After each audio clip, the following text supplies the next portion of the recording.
জাল দিয়ে পরে শেষে এই যে গুঁড়া দেওয়ার লাগবে গুঁড়া দিলে এটা কি চালের? এটা আতপ চাউল করে ইমানদা কি এমনি খাওয়া যায় নাকি ভাতের সাথে বা ভাতের রুটির সাথে সাথে? খাওয়া যায়, রুটির সাথে খাওয়া যায়, এমনিও খাওয়া যায়, আমাদের ইচ্ছা এটা।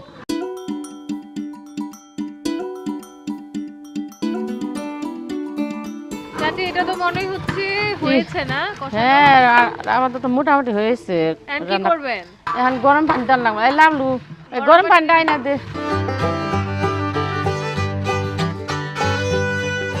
দর্শক আপনারা দেখছেন মোটামুটি আধা ঘন্টা ওই মাংস কষানোর পরে এখন পানি দিচ্ছে। আপনি কি চাচারে মেম্বার করে ডাকেন? হ্যাঁ মেম্বার করে ডাকি। মেম্বার করে ডাকেন।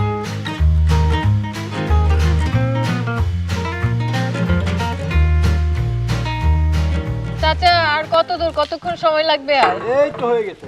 হয়ে গেছে? মাংস কি সিদ্ধ হয়েছে? মাংস সিদ্ধ হয়েছে। এখন কি করবেন তাহলে? এখন যে গুঁড়া দেব, চাউলের গুঁড়া দেব। এই চালের গুঁড়া এগুলো কি সবগুলা দিয়ে দিবেন?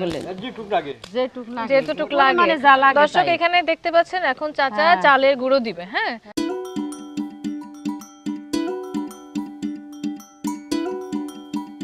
চাচা এই চালের গুঁড়া না দিলে তো হবে না, না? না না না।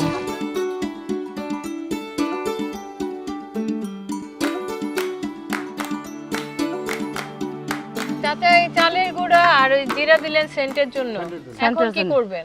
এখন বাগা দাও। নামাইয়া বাগা দেব। আচ্ছা এখন বাগার দিবেন, এখন নামাবেন? এখন নামা। আচ্ছা ঠিক আছে।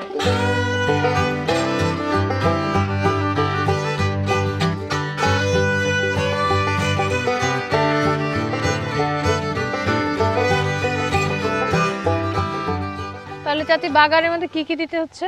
তেল আগে, তারপর রসুন, তারপরে যে দারচিনি, এলাচি, তেজপাতা, জিরা হলো লাস্টে।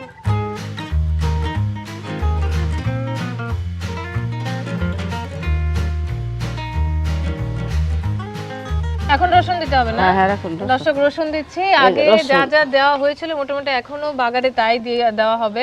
আগে জাস্ট হচ্ছে রসুন বাটা দেওয়া হয়েছিল, এখন রসুন